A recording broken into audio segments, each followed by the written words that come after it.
How to achieve global sustainability and climate resilience.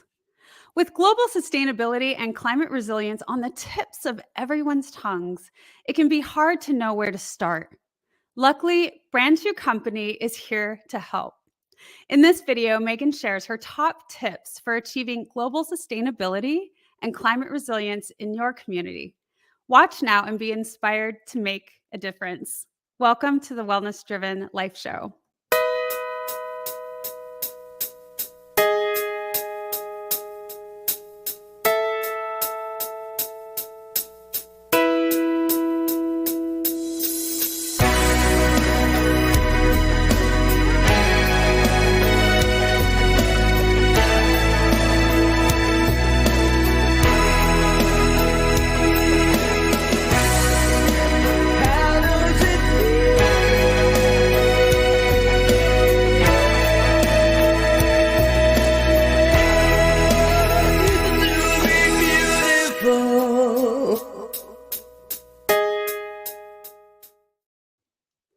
Let me introduce our guest.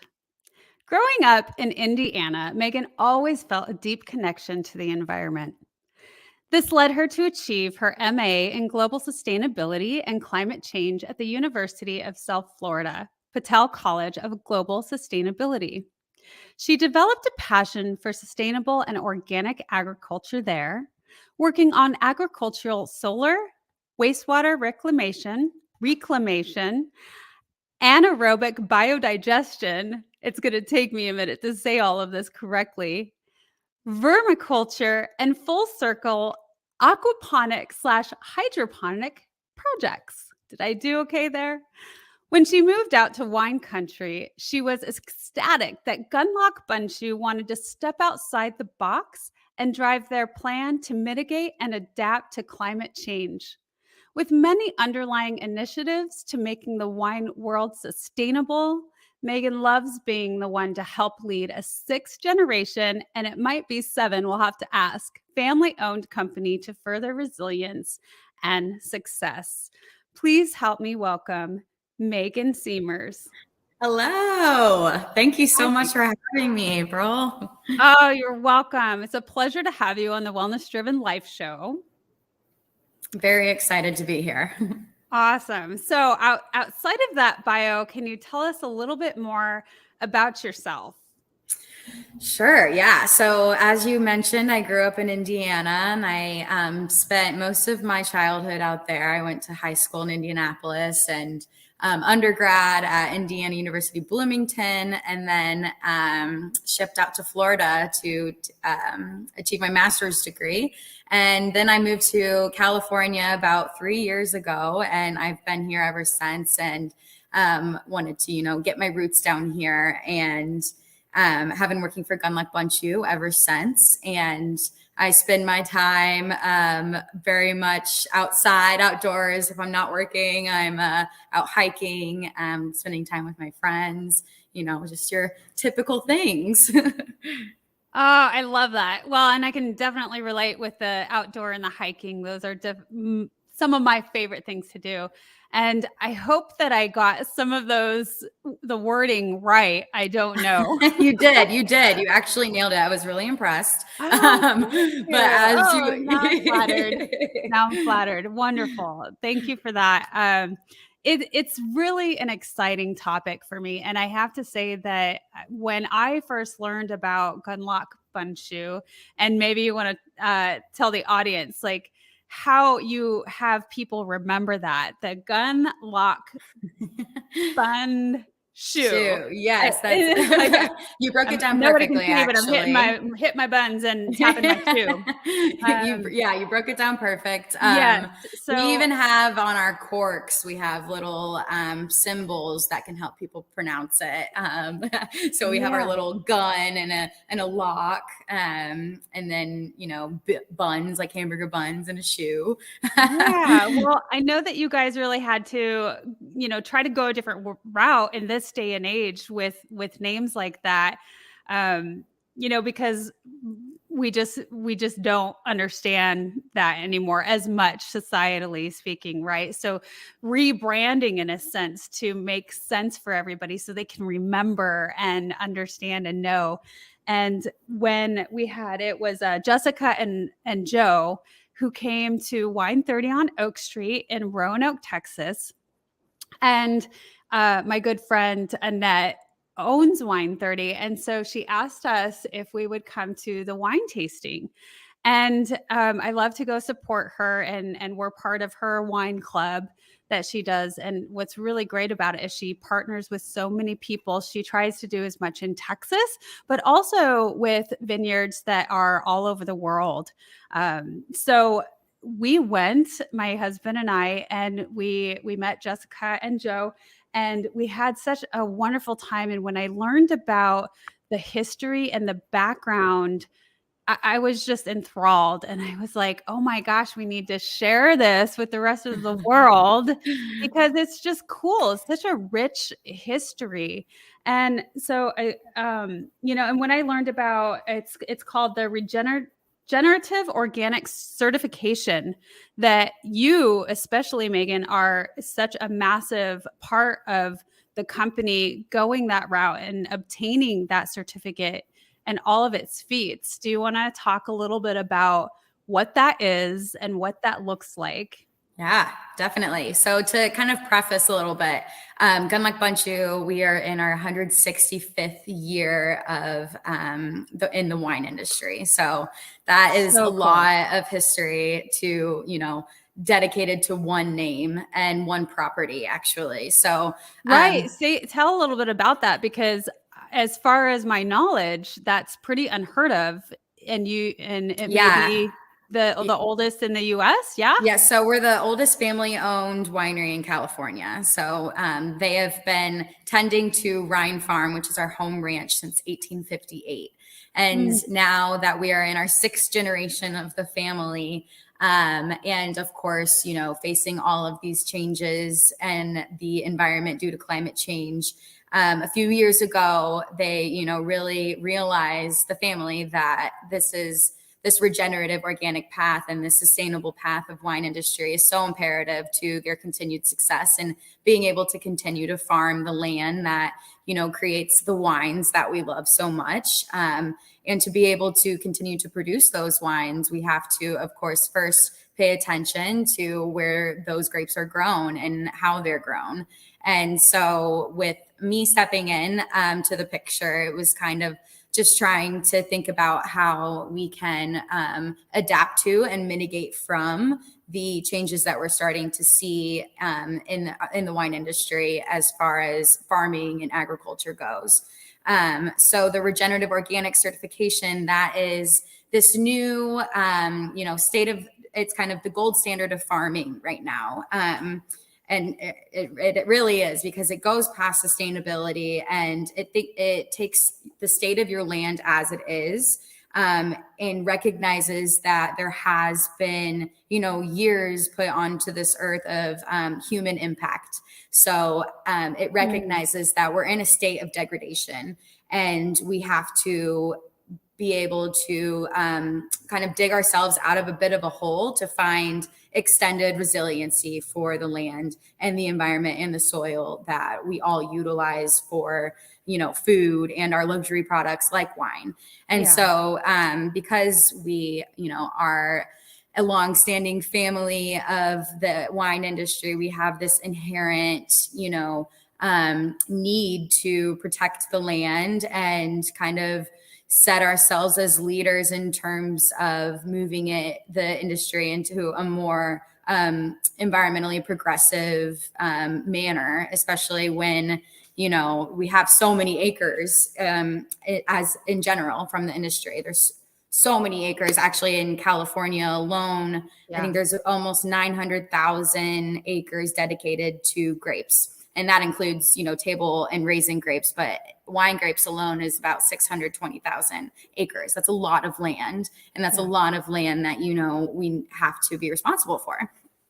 And so that's kind of, the underlying reasoning. Well, I want to step back and paint a big picture for the audience because Mm-hmm. yes, that's a lot of land. And some of the things that I didn't know because I'm not in the industry, I'm not farming anymore. And so, but what it takes, so you talked a little bit about, having to reutilize that land generation after generation after generation and the breakdown, and how do you maintain this rich soil in order to have a good production, Mm-hmm. and I don't think that a lot of people think about that, of what that means, and especially in the route of doing it organically Mm-hmm. outside of chemicals, and Mm-hmm. what that looks like.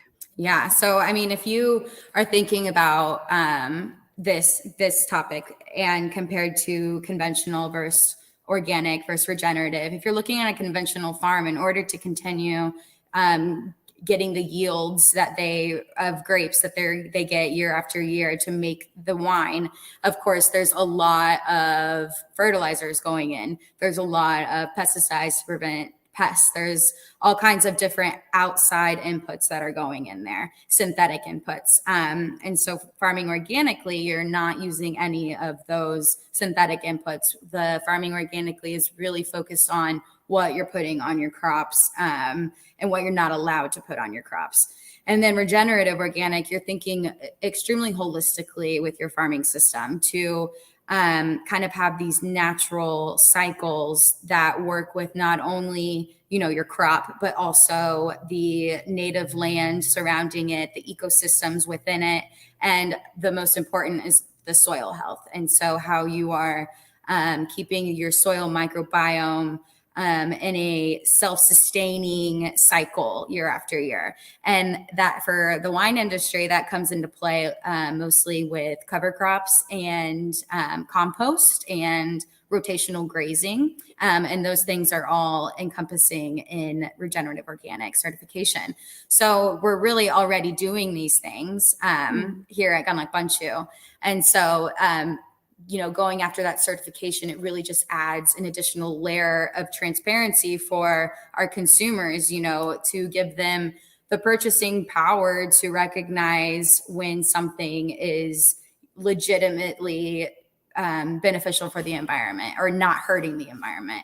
And, so I think a lot of people can have qualms against certifications, but for me, I think it's just super important to allow consumers to be able to recognize and also help provide the knowledge for them to continue to make other decisions outside of the wine industry relating to supporting, beneficial agriculture.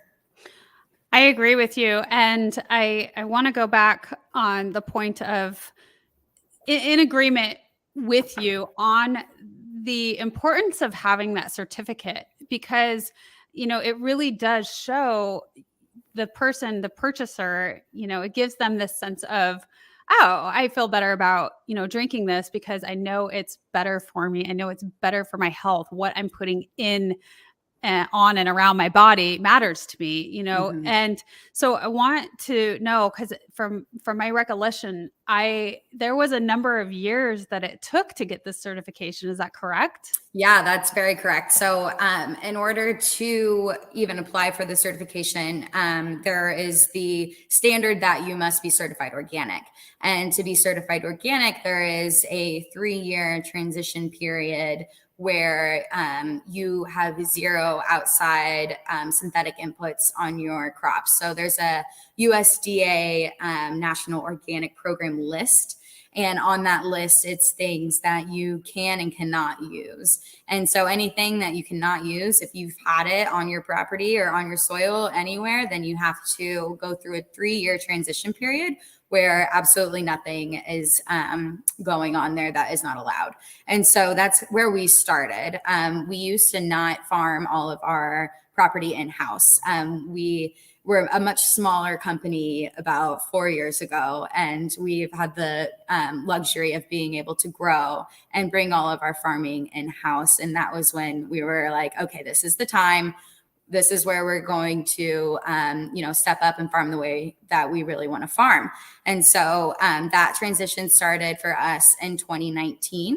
And so we went through this 3-year period of, kind of watching how our crops and our wine grapes and land responded to that. And it was honestly very fascinating. Each year, there was more wildlife. We started seeing more diverse native ground growth. Our beneficial insects started, doubling. Last year, for example, I'm walking through one of our Zinfandel vines, and you can get this called mites on Zinfandel, especially if it's really dusty, and something really great for those are ladybugs. And I'm walking through and there's ladybugs almost every vine. We didn't see that years before. So it's really exciting to see how your land responds to that. And also, like our neighbors, we let all of our property open to our neighbors. So everyone's always walking their dogs and riding their bikes and going for runs. And oh, geez, now I know where I need to, yeah. to go and purchase some land. Yeah, right. So, Great. there's that too. And so people get to see that. And it's been really fun to watch everyone's reactions to that for sure. I love that. And I can absolutely see the passion in your face, Meghan, how exciting that is to see. And, I think as a company, I wonder if that was, as you're testing this out and seeing how it's going to go and seeing how the land takes and it evolves, as a company, that'd be a little nerve wracking. I would think, because you don't know what's going to happen. It's almost like this gamble, because you really want to do better and to stick with the resiliency of the company and also to help, just in the involvement of our planet and the future health of our planet. So that's wonderful info. I'm going to go take us to a commercial. I really could talk to you all day long. And if you haven't already gone on this point, which I don't think we have, but when we come back, I want to talk about the unique power and ability of the wine industry to influence all agricultural sectors to farm for the benefit of the climate and environment. And I know we've touched a little bit on that already, but let's go a little deeper. Stay tuned. Sounds great. Hi, I'm April Hove, the Managing Director of the Fort Worth, Texas chapter of eWomen Network. I'm so excited that you stopped to watch this video. I've got good news for you. You have just discovered an international network of women entrepreneurs who are committed to helping you achieve, succeed, and prosper. We are on a mission to help 1 million women entrepreneurs each achieve $1 million in annual revenue. Here at eWomen Network, we have a complete success system that supports you every step of the way in building and growing your business. You being here right now is no accident.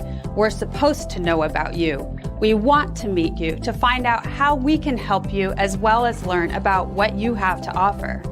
With over 500,000 women connecting through 118 chapters across the US, Canada, Australia, and the UK, you are never alone. If this is resonating with you, please go to eWomenNetwork.com/Fort Worth. Notice too my contact information. I invite you to reach out to me and check out our upcoming in-person and online events. I am really looking forward to introducing you to our community.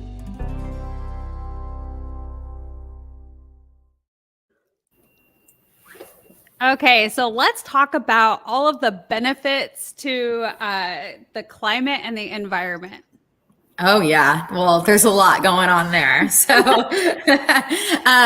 what's really cool about the wine industry, or I guess where I should start, what separates the wine industry and the agriculture sector compared to other agricultural sectors is that we're a luxury product, So, yes, you are. We're a luxury product. You don't need wine to survive, or at least, I might, but frankly, we have a lot more monetary and marketing power than, say you're a potato farmer. And so when you drink a glass of Gunlock Bundschu or Abbott's Passage wine, for example. Oh, wait, hold on. Is it show and let's see tell? yours. Should this be Okay, some show hold and on. tell? I have them in the back here. And Amazing. What I do you have have there? I have a dry, it's hard to see. Gewürztraminer. Or you Yes, can say Gewürz to make it easy. Dry and Gewürztraminer. That is one of our really special wines because it is, we actually, Jacob Gunluck, one of our founding fathers, he actually smuggled that grape over from Germany and it's still planted on our property today and it's delicious. oh, and we can talk about it now. Yes, we can. Okay, I love that. I might want to hear more. And then I have our Cabernet Sauvignon. yeah, Beautiful. thought they Very were nice. so good. These were our top picks for sure. Amazing. And you tried those whenever Jessica and Joe came in, and that's when you did that. Awesome. Yeah. Well, I have here our Abbott's Passage Noontide. Oh, so this is a, extension of the Bundschu Company portfolio. Katie Bundschu, she's our sixth generation female vintner, and she wanted to do something to kind of set herself apart from the family as the first female. And she runs this amazing winery called Abbott's Passage. And it's all Rhone varietal inspired and supports women run businesses in the mercantile and super cool. So I had to, have a little bit as I'm sitting here in the tasting room. I failed there on that one, but not to digress too much. I was going to ask you about that if you were on site. Yeah, so I'm on site here at Abbott's Passage. I'm actually looking at our field table of vines, Zinfandel vines planted in the 50s. So they're absolutely gorgeous. But yeah, you'll have to come out here sometime and get the full experience. I absolutely will make it out there someday. Absolutely, in the future, near future, hopefully. I'm so excited. So yeah, tell me. Oh, more. So I digressed a little bit. So no, I'm glad that we got to talk about that because I mean that is what you create. You guys create this incredible luxury product that is such a beautiful thing to offer to people because it's the way that you do it. And that is why you're here on the Wellness Driven Life show, because good circle back. Of all you do. Yeah. Good circle back. Yeah. So really, when people are drinking a glass of one of our wines, we want them to feel good about it. And we want them to know that what they're drinking isn't terrible for them, and that we also created it in a sustainable and responsible way as stewards for the environment. And as I mentioned, this being a luxury product, we have a little bit more money and marketing power. And that is where I think the wine industry, has a special opportunity to be able to kind of push this regenerative organic agenda and help influence other agricultural sectors that may not be as exposed to the farming possibilities because one, it may be a little more expensive, or as we were talking about early, could be a risk to transition. I think in the wine industry, the organic transition risk of, maybe not having as much yield as you did conventionally, or having an alteration of your taste, or just simply not being able to have as much control over any sort of issue that may happen in your vineyard. It presents a lot of risk, and it can be really terrifying for any farmer, especially a farmer that really, really relies on that crop every year to be able to, sustain the farm the following year. So, so in the wine industry, we have a lot of voice and a lot of potential and a lot of land, as I mentioned earlier, and a lot of ability to make a difference and farm for the environment and farm in response to climate change.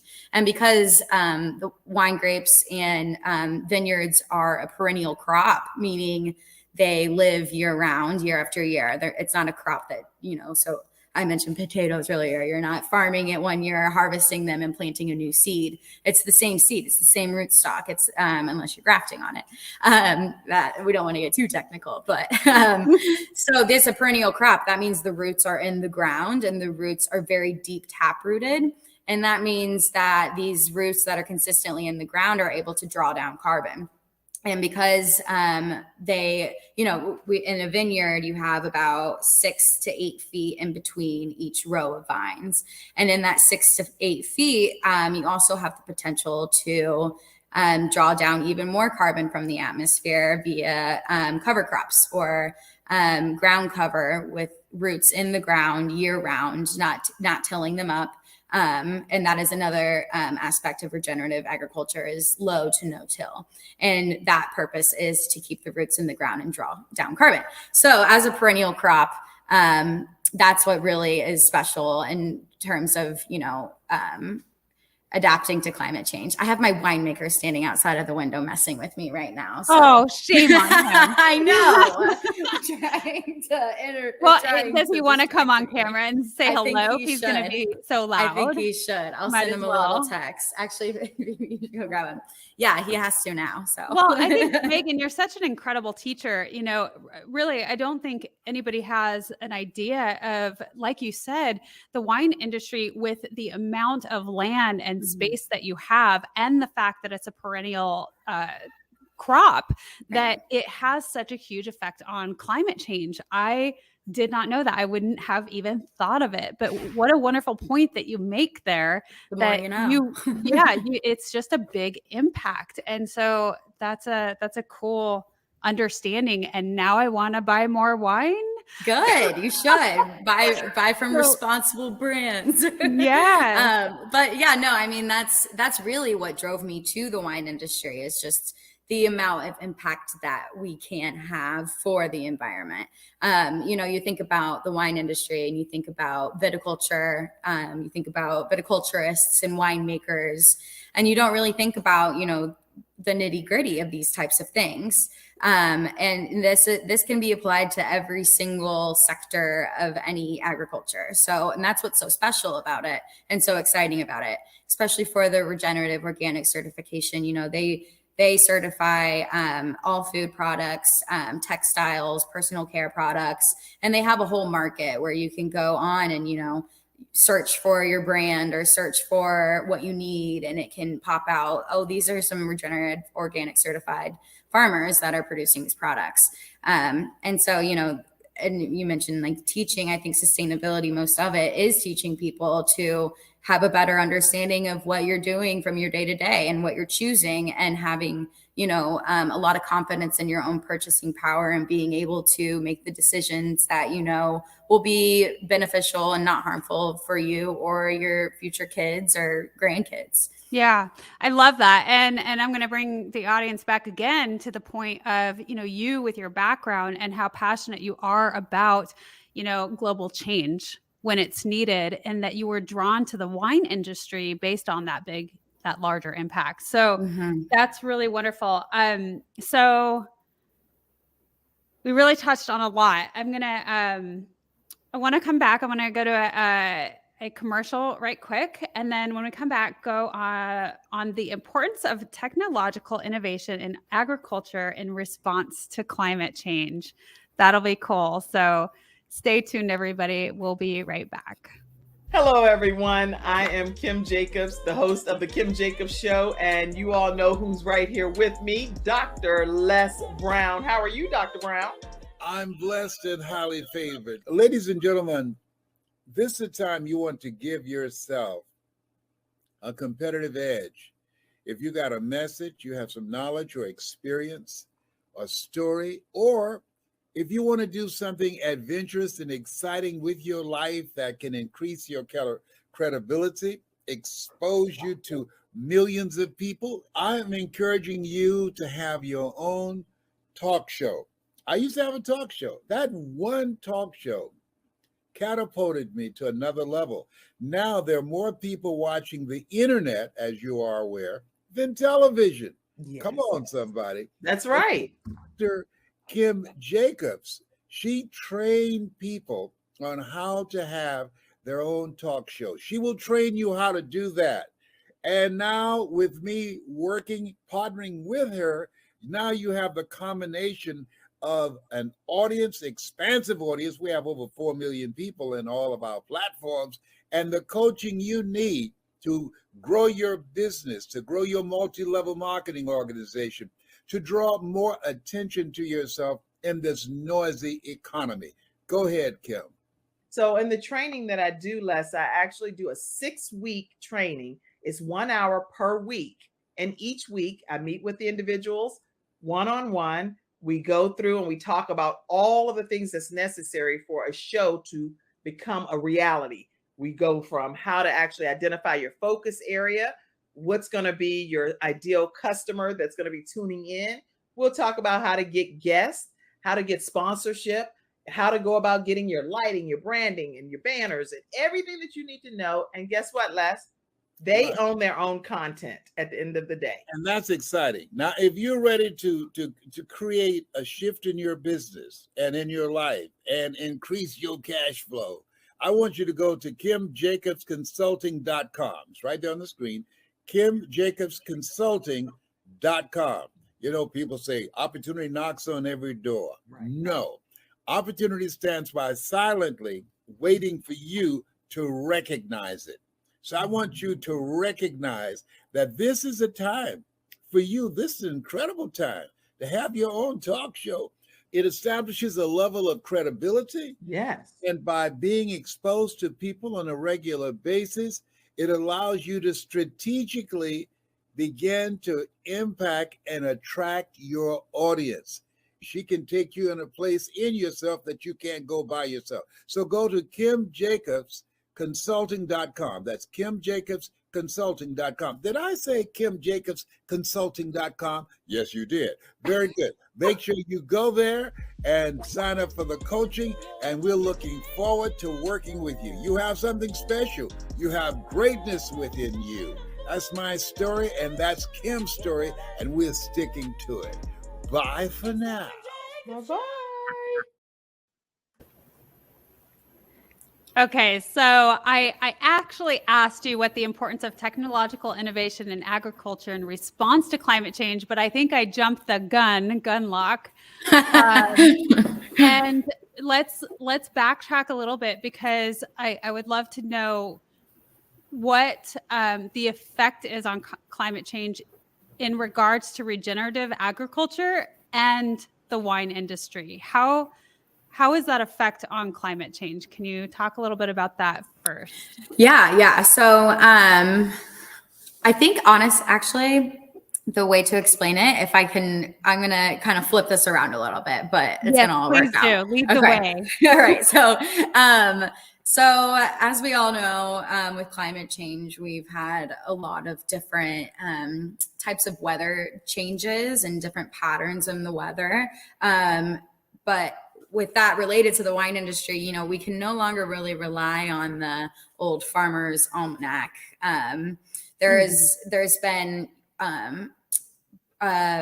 farmers here in this area in the wine industry that have been doing this for decades, and suddenly they're no longer harvesting on their typical harvest date, or their vines are bud breaking weeks before than they typically would, or they're starting irrigation way sooner than they are used to, meaning they're using more water, or we're having, you know, crazy rain events when we're not really supposed to be having rain, and that can cause different sorts of mildew and issues in the vines. So there's a lot of different changing weather patterns that have been affecting the industry and making it a little bit more difficult, or a lot more difficult, to really know where your vines are at and what you need to be doing with them. And then that coupled with wildfires and droughts and extreme temperatures, or even, for example, in France this past year, they had a really late frost event that basically ruined their entire vintage. We, of course, had our 2020, my first year in the industry in 2020, we couldn't harvest any of our red wine grapes because of smoke taint, because of fires that weren't yeah. even directly in our valley. So these effects of climate change are very apparent in the industry. And with regenerative agriculture and technological innovation, we've been able to have more confidence in our growing seasons and even in our off seasons. For example, with regenerative agriculture, the basic, goal of it is to allow your land to become more self-reliant or self-sustainable, self-sufficient, resilient, another word. And that's how you use the animals and the insects. Yes. So with that, we're looking to create a holistic system, and having, everything in that system matters, from your soil microbiome to your animals to your farm workers, and everything basically is in tune with one another. And especially sorry, go ahead. Yes, please. Because this is where my mind goes, and it excites me. And many people probably already get this, and you definitely do, but really essentially what it sounds like to me is what you're doing is, so my belief is that our bodies can heal ourselves. Mm-hmm. And because we have this incredible design. We were designed to heal ourselves, to bounce back, to navigate in the sense of whatever happens to us. That's why, when we get a cut, we eventually heal ourselves. So it sounds to me like essentially you're doing the same thing with the land. Like there's this whole connection aspect of it. Absolutely. Where it just heals itself. It bounces back. It does what it needs to do in the face of adverse aspects such as weather conditions, et cetera. Absolutely. That's a really great way to put it, actually, and a great way for people to kind of understand the connection here, because when you set yourself up for success in terms of your daily health, you feel better. You're able to fight off infection. You're able to wake up in the morning and feel good, and that the same thing goes for the environment. And it all starts really with our soil health. And that's what the underlying goal of regenerative agriculture is, to build up your soil health as much as possible. And then that comes in the form. So the internal. Yes, exactly. Your internal system, and the systems within the microbiome, that's your water cycle, your nitrogen cycle, all kinds of different, your water infiltration, the organic matter. And that then when you're introducing, the animals, cover crops, low to no till, these are all helping to build those things up. So your rotating animals, your grazing, they're helping fertilize really that top soil there. And your top soil is so important, because when you lose your topsoil, that's your protective layer. And then you don't have anything to continually build up to. And then your cover crops, like I mentioned earlier, you're keeping those roots in the ground. It's kind of like soil armor. It's to protect the soil. If you don't have your soil covered, so if you think about rain is impacting your soil, it's compacting it. And then whenever nutrients need to break down, it's not able to get through. Or even water. If your soil is too compacted, your water can't infiltrate properly, and then the roots aren't getting to it the way it needs to. So it's just all these little things. And even wind, if your topsoil is exposed, wind is going to blow it all away. Right. That ends up in your water streams, and then the fish are dying. It's all a full circle. And it really is. So it's it's a lot. I don't want to go down too big of a rabbit hole. No, it's incredible. And that's why it's so important to get that certification. I'm going to read it again because I can't remember it, but the regenerative organic certification, and why it takes years to get to that point. I would love to just educate our audience in at least one aspect. There is when you see that certification on branding, it's a big deal. Yeah, it really is. And I mentioned this earlier, how a lot of people may not, put as much value in certifications, but there's a lot of work that goes into that. And there's a lot of, continuous improvement, and there's a lot of self-checking, and there's a lot of validating through third parties, so there's a lot that's going on there to ensure that we're doing the right thing. And it might not always be the easiest thing to do, but for us, it's the right thing. And that's the way we want to see the industry go. And that's how we want to preserve our property. So that's what we're going to do. Yeah. All right. Let's, because I know that we could go on and on, can't we? Let's jump into this photo album. I'm really excited to share. Your guys' company sent this to me, and I would love for you to talk a little bit about it. There's the beautiful land. I love this photo. This is actually our La Paz vineyard. And so what you're seeing here is a lot of this, actually, all of these vines here are in our Bordeaux varietals. So you see a lot of those in our Mountain Cuvée, which is pretty accessible across the whole United States. And then we have our cab there. So the bottle that you have that comes from this vineyard right here. Yay. I this love is that. a really special. The picture to where I'm like, know where it's from. Totally. And then that pond there, that's a water reclamation pond. And so we irrigate out of that pond. And so we aren't, dipping too much into our groundwater. Oh, yes. This is our journey, kind of how we're getting to where we are. The family they've always operated sustainably, meaning, they have gotten this far. How could you not? And fish friendly farming, this was kind of one of the first certifications that was around in this area. Now it's definitely a requirement. It's basically farming to prevent soil erosion and to protect, your watershed. So we have a lot of really important watersheds around us. And when you're farming and agriculture, all of that, runoff ends up in your local watershed. So this was when the certification was actually introduced way back in 2008. It's funny that that's way back now. I know, right? It feels like yesterday. That's funny. And now it's a requirement, but that was one of the real first certification steps that we took at the time. And it was a pretty big deal then as well. And then the following year, we earned our green business certification. And that mainly came from all of the work that we've put into our water reclamation and solar systems, solar panel systems. Not space on the property. So Meghan, is that only locally? Because I see it says Bay Area. Yes, these are both local certifications. Okay. And then CCOF organic, you've probably seen CCOF. This is this is a national certifying body. And this is who we got our organic certification to last year. That was really exciting. And then now, we are on target to hit our regenerative organic certification in August. Super exciting there. That is. Are you guys, is the company planning on having a celebration? Nothing on the books yet, but I'm sure there will definitely be some special events for it. Tell them April on the Wellness Driven Life Show encourages a celebration. I will. I can't imagine us not.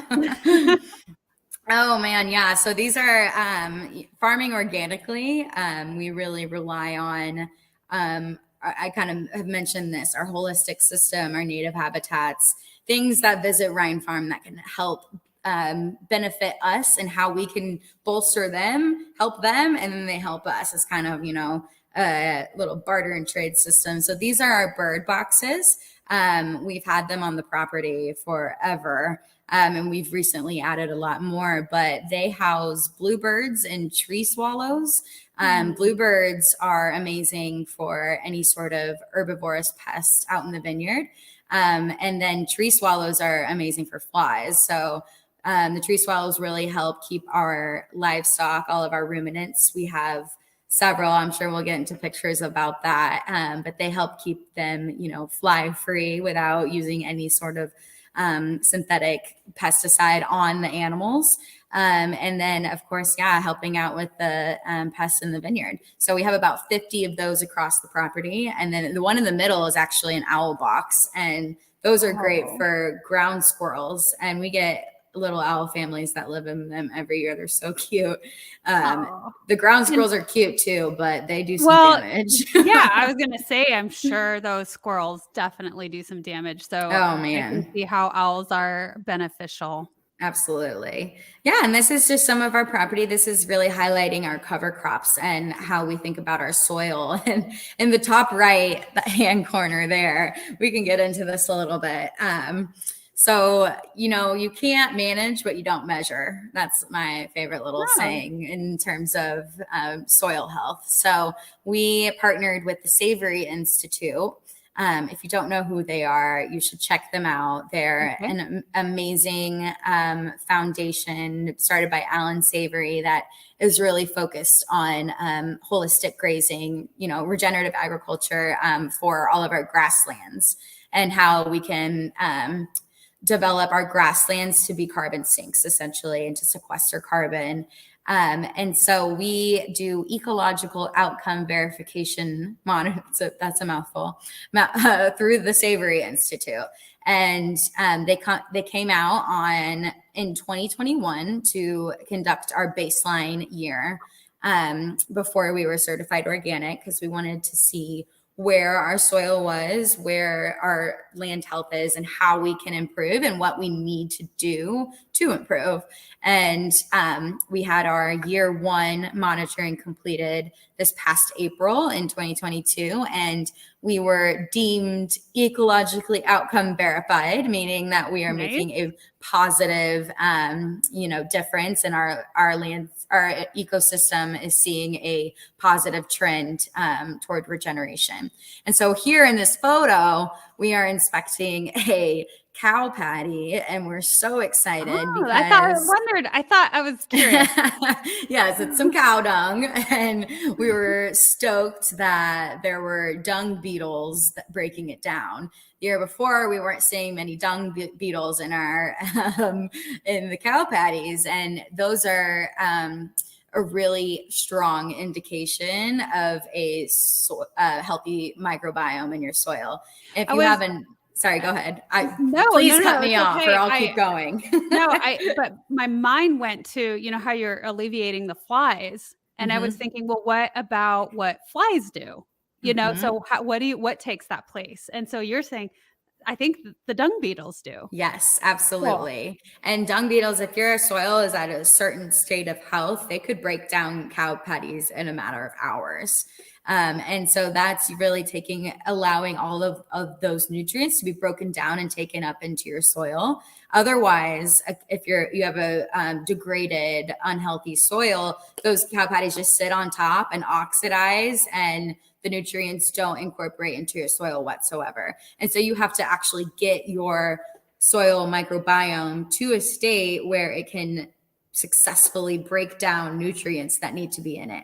And that's really where that holisticness and, you know, keeping the roots in the ground and utilizing your native habitats really comes into play.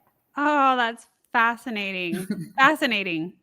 Yeah, so there's more of that EOV monitoring and indicating that we're EOV verified. So we do this every year, and we have across both of our properties about 30 short-term monitoring and then 10 long-term monitoring sites that will help us pinpoint how we're progressing and anything we need to change or anything we need to do differently, or, you know, something that we need to catapult us or so forth. Because you can't manage what you don't measure. That's right. Oh, these are our little bees. So with regenerative organic, you have to introduce animals to your property. And we, of course, have our ruminants, but the bees were our first introduction. And we actually have more native land on Rhine Farm than we do planted acres. So that native land has a lot of pollinator opportunities and our gardens. And so vines are self-pollinating, but we bring all of these bees on site so that they can pollinate our native land and keep those all of those systems, you know, moving forward healthily. Ah, I like that. And here are our ruminants and our grazing team. Oh my goodness. So we have 9 baby doll sheep And currently 4 of them are pregnant. So we're about to increase our baby doll sheep team. But what's special about baby doll sheep is they aren't able to get up on their hind legs because they're so short and plump. They're absolutely adorable. So we are able to graze them in the vineyard year round, and they can't get up without and eating the crop. Exactly. Yeah. So they do an amazing job weeding our rows, which, you know, prevents excess fuel combustion out in the vineyard. And they also are great for fertilizing our topsoil, as I mentioned earlier. And then those 2 little guys in the bottom left-hand corner, they are not little anymore, let me tell you. They just turned 1 year old. They're our Turkish Akbaş livestock guardian dogs. And they are non-lethal predator control. So they spend time with our baby doll sheep. And I mean, when I say time, they follow them around everywhere and protect them. And they're awesome. Their names are Bert and Ernie. So they were actually named by some GB Gunluck Bundschu fans. And I think they're awesome. And then in the middle, those are our Hereford steers. So we have 3 male Hereford cows, and they graze our fallow fields. So it's fields that aren't planted. So typically in the industry, if you have a fallow field, you want to utilize that space to increase your production, right? And we in that, you know, like a conventional setting, it would be pumped with, you know, synthetic fertilizers and be turned around in like a year, replanted, and then it takes 3 years to get a crop on a vine. And so our process for this instead is to graze these cows, and also we put our sheep in there as well. And so they've been working our fallow fields for about 2 years now. And they're really great for grazing them throughout those paddocks and helping to regenerate the soil with that added fertilization. And their compaction with their hooves is really awesome. Okay, so you have some more planting in the future. We do. Yeah. Okay. Well, we'll see. We haven't really decided our, you know, what varietal we want to do yet. I think we have some ideas, but we do have several fallow fields that we're looking to replant. So we should be able to pump some more wine out to you guys here soon.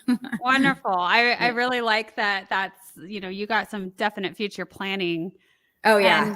And then we have a couple more here. Oh yeah. So then we up in the right-hand corner, we have Daisy and Knickers. Those are our resident donkeys. They honestly are just really cute. They don't do Oh no, I'm sorry. They do. No, we'll put them up in our so as I mentioned, we have a ton of native land, and a lot of that is a wooded area. So the donkeys, and then our goats, these are alpine goats in the bottom right-hand corner. We have 4 of those guys, and they graze our native land, and they're amazing for fire prevention. So anytime you have any overgrown land that is connecting from the floor to the canopy, it's a severe fire risk because it gets dried out during fire season, and it basically is just amazing fuel for the fire. And so and historically, Bunlock has had issues with fires, correct? Yes. Yeah. We came very, very, very close in 2017. Our team was on property fighting the fire ourselves. Our CEO, Jeff, he actually happened across a fire truck and was able to get them to come to our property and basically save our winery and facilities. And that was like a 3-day, long fight. And then 2020, we lost a majority of our crop to smoke taint. So fire is very real for the industry, and it's a very threatening thing to a lot of people's livelihoods, really.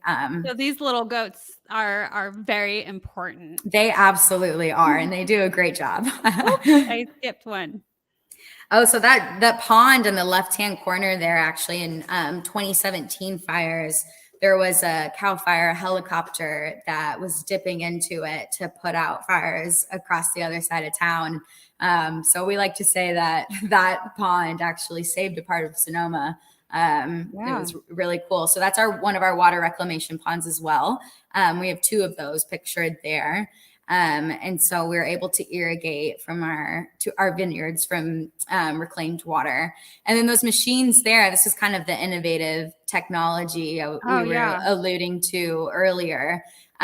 So these machines help us to be able to know really what kind of water stress our vines are under with the changing weather patterns and the droughts and everything. It's been more difficult to understand really when the vineyard needs to be irrigated, because we don't want to let our vines get too stressed, but we don't want to overwater. Water conservation is very important for us. And so these are tools that help us be able to refine our irrigation practices and ensure we're not using too much water, and we are extending our irrigation sessions as long as possible in between, so we're not wasting any water. So one is a evapotranspiration sensor, and then one is a soil probe and a weather station, and it goes into the soil and is able to tell us how saturated our soil is up to 48 inches deep. So these kinds of things have become pretty essential with farming out here. I love that there's such a intricate, I can't speak, collaboration between, this beautiful working of both nature and innovative science, and how we can combine the 2 of them and create this really unique. Totally. There's so much opportunity there, and I think it's the future, and it is. Technology will, I think, get us through our toughest times, and might be the toughest time because of it. But no, it's been very beneficial to us for innovation and science. We're actually working with some Berkeley scientists right now that started a new company called Root Applied Sciences, and they're helping us reduce the amount of times we need to spray our vines for powdery mildew, which is a very common thing that happens in the wine industry. You have to prevent powdery mildew in your vineyard anytime the weather is above 75 degrees but below 90 degrees. And there's this new technology that is kind of like a COVID test. It's a PCR test, and it collects spores, and then it can quantify the amount of spores that creates powdery mildew in your vineyard, so you have time to spray, or you can not spray, and therefore reserve your resources, reserve labor, reserve time, combustion of fossil fuels. It's really fascinating. So there's a lot there. And it just goes to show, when we integrate those science and that new technology, it really truly saves us so much. I mean, and it could be on such a massive scale of what it does save us. So that's very cool. Yeah, and this is just some of our solar power. We have enough solar panels that powers our 60% of our winery production, and then it also powers all of our water reclamation system. So we actually were the second winery in California to install floating solar panels. So on the bottom right-hand corner there, those panels are actually floating on a wastewater pond. So so it's our wastewater pond. It collects all of the waste from our winery and any winery production, and then it is recycled with just solar rays and aerobic, so air, and then it gets filtered through into another pond, and then it's able to be reused for irrigation. Oh, that is brilliant. So you said you're the second one to do that. Do you know how many are doing it? I don't know how many are doing it now, but I know those floating panels were kind of a innovative big deal whenever they first did it. Yeah. I hadn't heard of it. So that's really cool. Brilliant. Yeah. And then this right here, this is compost. This is pumice. So all of our wine grapes that are crushed throughout the crushing season, so during harvest, that's hundreds of tons of pumice. And so we collect that, and it gets sent for compost and then is reutilized in the vineyard. Oh, it's so pretty. Yeah. Well, It's very strong, actually. It smells like fermentation. Yeah, pretty in a different way. Yeah. So this is kind of a lot here with this photo, but this is your journey. Yeah, this to- is really like what I've been up to since I joined the company. And just kind of like where we've started with this getting to regenerative and how we've got there. And yeah, we're almost there. Right, almost there. And this is a little hard to see, I think, for the audience, but can you just explain briefly what each of these pockets are? Yeah, so these are the 3 pillars of the regenerative organic certification, and that is focusing on your soil health, your animal welfare, and your farm worker fairness. So one of the really cool aspects of this ROC certification, and what really was one of the main driving forces for us to go after it, is that farm worker fairness piece. As a family-owned company, our workers are everything to us, and as in agriculture, it tends to get lost, and it's sad that really needs to even be a pillar for something. But it's really important for us, and we like to our vineyard and our cellar workers are all internal, so we don't really contract much work out, and we like to do everything we can to provide as high skilled positions as possible and as high value positions as possible. So for example, we have right now for our viticulture program, we have the United States' first steep slope harvester. It's actually from Germany. And we are utilizing the first one in the US. And so all of our vineyard workers are being trained on this amazing new piece of equipment that is able to go up slopes up to 7%, which is really, really steep. So just for an example of, these high skilled opportunities that we're able to give people that really, give them value in their work. And, just to be able to go to work and have pride in what you do. That's, really the main focus for that. And that really, I know I'm a better worker when I have pride in what I do. Absolutely. Aren't we all? Aren't we all? Yeah. So yeah, those are really the 3 things that we're deeply focused on to achieve this certification. And it's 3 things that are really the foundation of our agriculture program for sure. Teamwork makes the dream work. Yeah, there's our team. Some of them, at least. Some of them. Oh, that's great. This really shows me the importance and aspects of community that you guys have cultivated here. It's definitely very, very important to us, from, our neighbors to our employees, the family, everything in the industry. Yeah. Beautiful.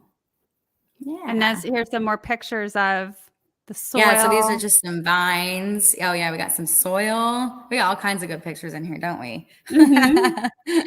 Yeah, so that's just, other things highlighting. That's up in the left-hand corner. That's some bud break. That's the season we're about to come up on now here soon. Usually we have bud break the end of March. So that means that's basically our first indication that growing season has arrived and things start to happen above the soil rather than below it. So all is well this year. That's all exciting. Is well. Yeah. We're still getting rain. We've gotten a ton of rain. Our soil is completely saturated. So we're feeling pretty good going into this growing season for sure. And this is the fruits of our labor. That's right. Great ending, photo marketing team. Yeah. Cheers to that. Cheers to that. That is beautiful. Oh my goodness. Well, gosh, we really could go on and on. Meghan, you are so full of information, and I absolutely have enjoyed having you on the show. Is there anything else that you want to share with our audience today? I hope I didn't overwhelm anyone with too much information. You have my contact info here at the bottom of the screen. I'd be so happy to answer any additional questions anyone has or go deeper into any topic. I know I probably covered a little too much, but I had so much fun here with you, April, and I really appreciate you bringing me on. Oh, thank you. Yeah, of course. And the company is doing so many cool things. And, I know we talked a little bit about bringing on maybe even somebody else because there's so much richness with what you guys are doing and the company and the fact that it is so old and with, why did I think 7 generations? So it is the 6th generation still. It doesn't matter. That's a lot. It's a lot. Yeah. We'll be heading into the 7th generation when Jeff's kids take over. So Jeff is our CEO now, 6th generation, next is 7th. Yeah. Okay, cool. Well, just the resiliency aspect of that. And, we didn't even tap into the historical aspects. And I know I got that's a whole other ballpark. It is. It's a whole other. So, just you being on here sharing, this aspect has been awesome. And I'm so excited. And I know that our audience is going to just be thrilled about all of the knowledge, the beautiful things that you shared that we now get to know because of you. So very, My very pleasure. cool. I want to, yeah, definitely. So you can reach out at Meghan@bundschu.com. And there's a couple of websites, www.gunbun.com. Mm-hmm. And then the abbotspassage.com. Yes. So 2 incredible areas to find lots more information. And thank you again, Meghan, for being on the Wellness Driven Life Show. Thank I you just want to so much. you're welcome. Let our audience know. Thank you so much for tuning in. If you have any questions or comments, and you're watching the replay, you can ask away and we will get back to you. So until then, we appreciate you being here and goodbye for now.